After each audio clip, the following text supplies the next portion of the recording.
नमस्ते, हरिओम। आज या ठिकाणी आपण खग्रास चंद्रग्रहण ह्याविषयी चर्चा करणार आहे। हे ग्रहणाचे जे नियम आहेत हे कोणी कोणी किती वाजेपासून किती वाजेपर्यंत पाळायचे, कशा पद्धतीने पाळायचे, कुठल्या वेळेमध्ये कुठले नियम पाळायचे आहेत, काय खायचं काय खायचं नाही, कुठल्या प्रकारे जप करायला पाहिजे, हे संपूर्ण आजच्या व्हिडिओमध्ये आपण कव्हर करणार आहे। जर आपण माझ्या चॅनलवरती नवीन असाल तर सबस्क्राइब करून ठेवा, येणारे सर्व व्हिडिओ सगळ्यात पहिल्यांदा आपल्याला भेटतील। तर या ठिकाणी खग्रास चंद्रग्रहण हे रविवारी 7 सप्टेंबर 2025 रोजी झालेलं आहे। हे ग्रहण संपूर्ण भारतामध्ये दिसणार आहे, संपूर्ण आशिया खंडामध्ये दिसणार आहे, संपूर्ण आफ्रिका खंडामध्ये दिसणार आहे, संपूर्ण युरोप खंडामध्ये दिसणार आहे, पूर्ण ऑस्ट्रेलियामध्ये दिसणार आहे, पूर्ण न्यूझीलंडमध्ये दिसणार आहे, नॉर्वेमध्ये सुद्धा हे संपूर्ण ग्रहण दिसणार आहे। त्यासोबत संपूर्ण भारतामध्ये सुद्धा हे ग्रहण आजचं दिसणार आहे। हे ग्रहण आज रात्री 9:57 सुरुवात होणार आहे, ते रात्री 1:27 हे ग्रहण आहे। बाल, वृद्ध, आजारी, अशक्त, गर्भवती महिला यांनी संध्याकाळी 4:15 वाजेपासून वेध पाळायचे, म्हणजे नियम पाळायचे। ते रात्री 1:27 नियम पाळणं आवश्यक आहे, कारण ग्रहणाचा पर्व काळ हा रात्री 9:57 ते रात्री 1:27 आहे। म्हणून याचे नियम आज संध्याकाळी 7 सप्टेंबर 2025 रोजीपासून 5:15 पाळणं आवश्यक आहे। ह्या काळामध्ये पाणी पिणे, झोपणे, मलमूत्र त्याग करणे ह्या गोष्टी शक्यतो करू नये।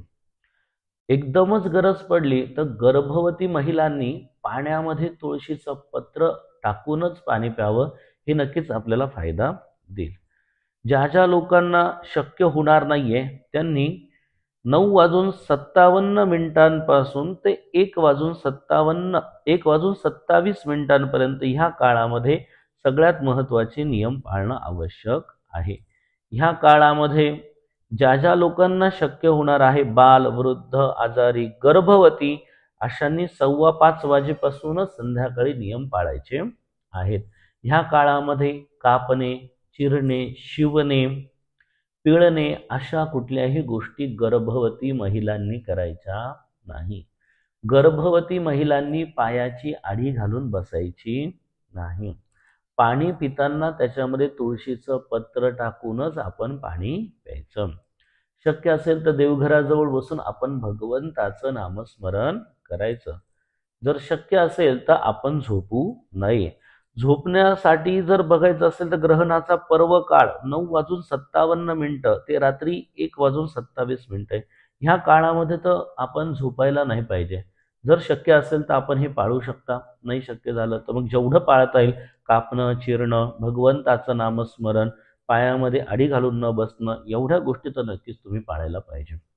आणि याच्या व्यतिरिक्त जे स्ट्रॉंग लोक आहेत त्या लोकांनी दुपारी आज 7 सप्टेंबर रविवार 2025 दुपारी 12:37 नियम फॉलो करायला पाहिजे। ते रात्री 1:27 नियम पाळणं आवश्यक आहे। जर आपल्या लोकांना शक्य झालं नाही तर कमीत कमी आपण सुद्धा 5:15 ते रात्री 1:27 नियम पाळायला पाहिजे। कुठल्या राशींना ह्या ग्रहणाचं फळ काय आहे? मेष, वृषभ, कन्या, धनु ह्या राशींना ह्या ग्रहणाचं शुभफल सांगितलेलं आहे। मिथुन, सिंह, तूळ आणि मकर ह्या राशीला संमिश्र म्हणजे मिश्र फळ आहे।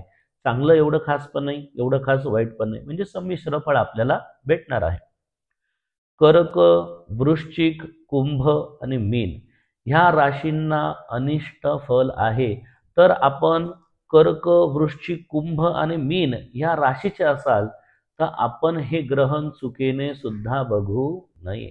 गर्भवती महिलांनी सुद्धा हे ग्रहण बघण्याचा प्रयत्न करू नये, कारण मागे मी एक व्हिडिओ बघितला होता, त्या महिलांनी ग्रहण बघितलं होतं तर त्यांना जे बालक जन्माला झालं त्याच्यावरती खूप चुकीचा फरक पडला होता. म्हणून माता भगिनींना नम्र विनंती आहे, आपण जर गर्भवती असाल तर कुठल्याही प्रकारचं ग्रहण आपण बघू नये. मी सांगितलेलं आहे त्या पद्धतीने आपण ग्रहणाचे नियम फॉलो करा. नक्कीच आपल्याला याचा खूप चांगल्या पद्धतीने फायदा बघायला भेटेल. अधिक माहितीसाठी श्री रेणुका ज्योतिष कार्यालय, पंडित हेरंब जोशी, नाशिक त्र्यंबकेश्वर. हरिओम.